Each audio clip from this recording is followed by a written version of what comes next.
Well, welcome everyone. Great to be with you here, and welcome everybody online. This is the service we're streaming, so it's great to have all of you here. As we gather here during this year, it has been quite a year, hasn't it?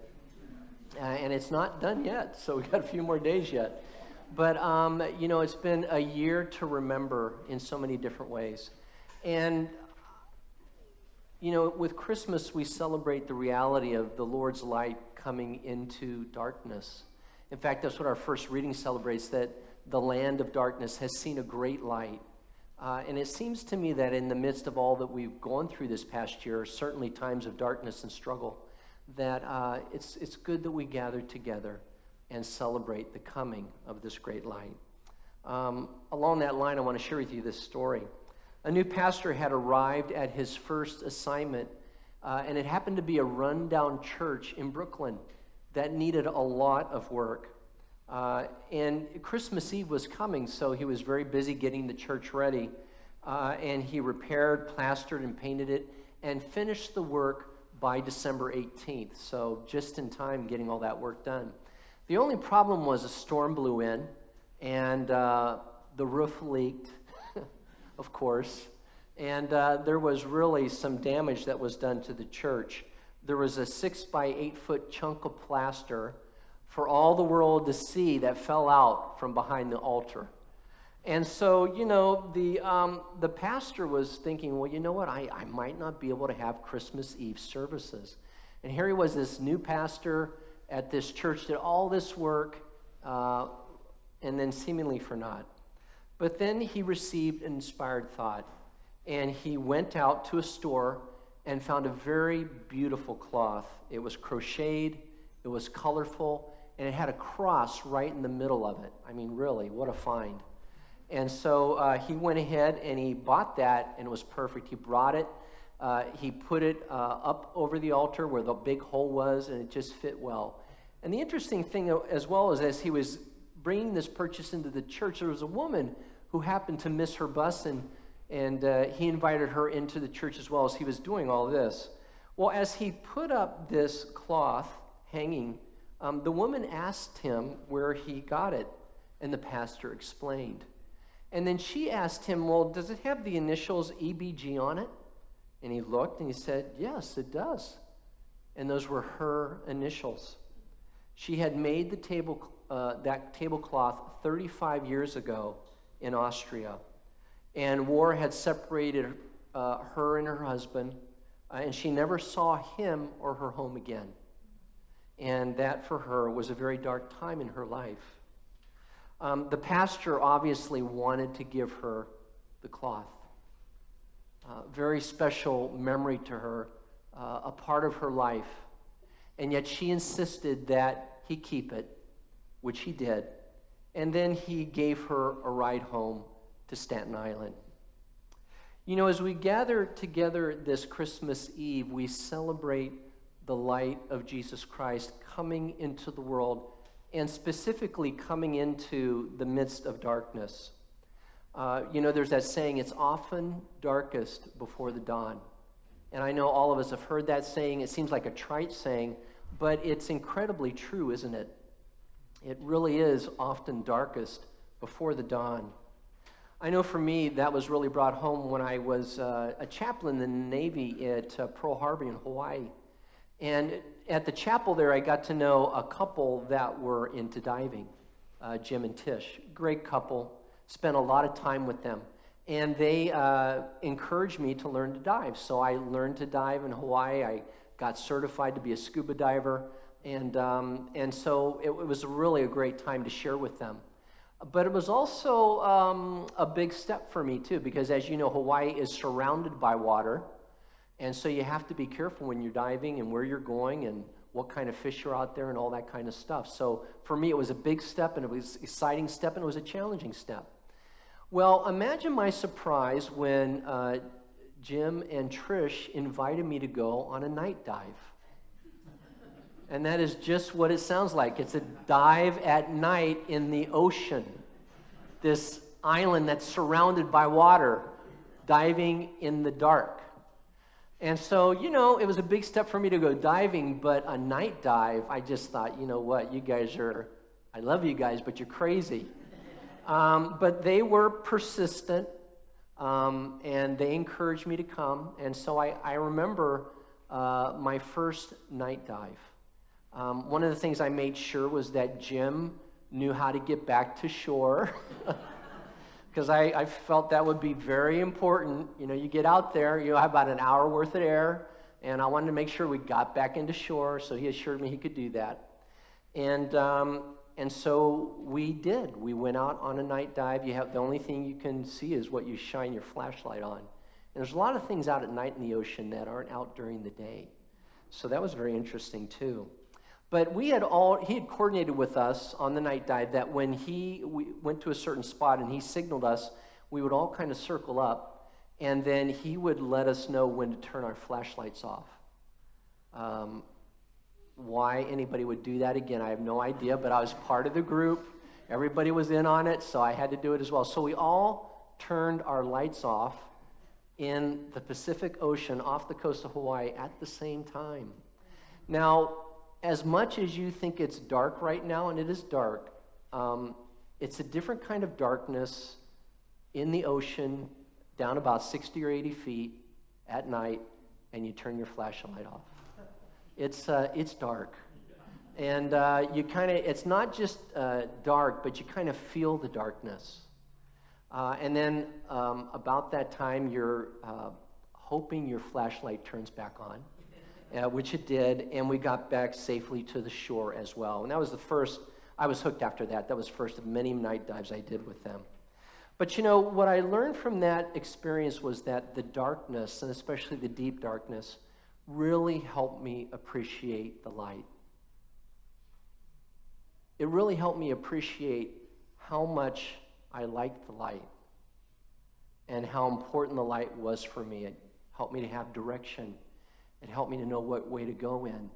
And it gave me a perspective about life that I hadn't had up to that point. And I think all of us in our lives have experienced degrees of darkness, haven't we? This whole year in some ways has been kind of like that. And maybe some of you have had different times in your life that have been dark. It could be a struggle or a darkness of a loss that maybe you still struggle with. It could be a fear. It could be loneliness. It could be sin or sins that you struggle with in your life. It could be in the area of relationships, maybe your health or purpose. But one of the things that I found about darkness when we're experiencing it is that we need to be honest about it. When we're in the midst of darkness, again, when I was at that darkness in the ocean way down deep, the thing I wanted to do more than anything else was turn my flashlight on. And that's a very normal human thing to do. And the first thing you and I want to do when we're in the midst of a darkness or a struggle or a heartbreaking moment is we want to get out of it. It's a very normal thing. But let me share something with you. That might be the wrong thing to do. And maybe one of the most important things you and I can do in the midst of the darkness is listen. Experience it. Be open to what the Lord wants to teach us in the midst of that reality. And I think what can happen for you and I is that as we're in the midst of that darkness and going through that struggle, that we will be open to the light of the Lord in our life and the light of other people in a way like we never have before. Going through that darkness actually is a very important part of our life that opens us even more fully to the light. And so that's a very, very important part of our life journey. In our first reading today, we read about that in Isaiah 9. It says, the people who have walked in darkness have seen a great light. A great light. A great light has dawned. This is actually a prophecy that was spoken by Isaiah 740 years before Jesus Christ was born. Imagine that. What he was speaking was that the light of Messiah would be coming. There would be the birth of someone who was God's son that would be the light of the world in a very powerful and incredible way. And he'd be a wonderful counselor. He'd be a mighty God. an everlasting Father, and a Prince of Peace. His reign would know no end, and peace would grow and prosper under his rule. And Jesus is the great light that dawned on that Christmas day. You know, as I thought about this message today and all that's going on over this past week, one of the things that came to mind for me was the reality that our world at different times in history has gone through dark times. There have been times of violence and great sin. You may remember the story of Noah and the time when he lived, and the reality of the darkness and the struggle and the sinfulness of humanity at that time, so much so that God was going to judge the earth for it. And God led Noah and his family to build an ark. Now, while he was building it, it was completely dry. Everybody was laughing at him about it. They thought he was a nut until it started raining and raining and raining. And then after he was on the ark for what seemed forever, he came back out into the land, and there was a rainbow in the sky. And God spoke to Noah and his family. He said, "This rainbow is a sign of my covenant with you and humanity, that I will never destroy the earth by a flood again." One of the incredible things that you and I still enjoy to this day, looking up in the sky and seeing a rainbow. And I don't know about you, but as I thought about this, I also think of this manger, and I think of that gospel lesson tonight of the light that came and shone over the shepherds. That Star of Bethlehem. Wasn't it just this past Monday that that special star came again? Jan and I went out to see it, but we didn't see it. We heard from all kinds of people that said, "Oh yeah, Father Joe, I saw it. Everybody saw it but us." I saw it on Facebook. Barbara Youngs took a beautiful picture of it. Oh my gosh, I'm saving that thing. But you know what? It looked like the star in all the pictures I've seen of that star. And so I would just submit to you that as dark and as much of a struggle this year has been 2020, how special is it that that star came this past Monday? That star appeared of all times in the year 2020. I believe that is a sign from God to you and to me and to all of humanity, welcoming them back to his light and his direction in what has been some of the darkest days in people's lives. It's important we hear that message and receive that message and come back like the shepherds did. Follow the star to where the Messiah is.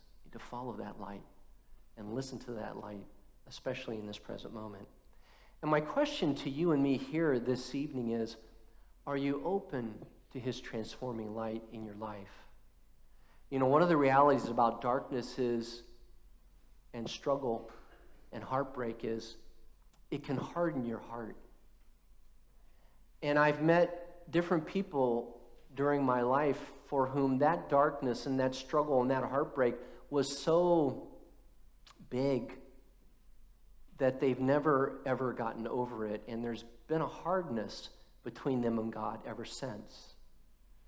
And so I think, again, the invitation of this Star of Bethlehem this week, the invitation is, be open to his transforming light.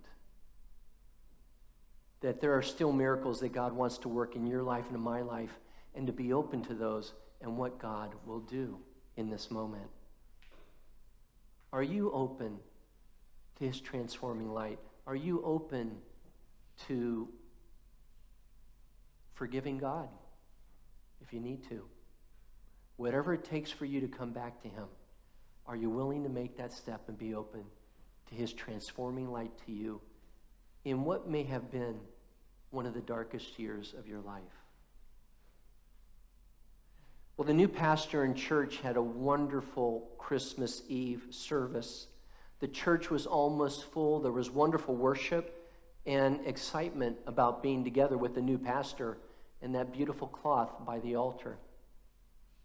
After greeting everyone, he noticed a man sitting in the pew and staring at the cloth by the altar. The man asked where he got the tablecloth. It was identical to the one that his wife made before the war. He told the pastor of the separation from his wife, and that he never saw her or his home again. And it was a very dark and hard time in his life. The pastor asked him if he would like to take a little ride.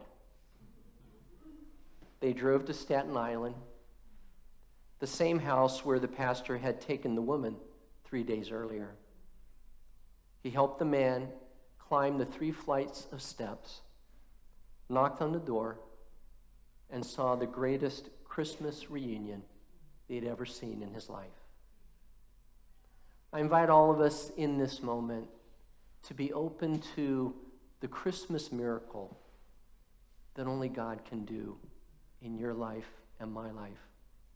A God that is full of surprises.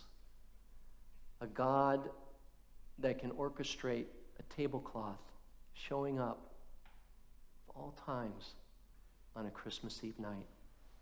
A God of miracles who can bring 2 broken hearts back together joyously, full of light and full of love. That's the kind of God that we serve. And our God works those miracles even in this moment. Amen.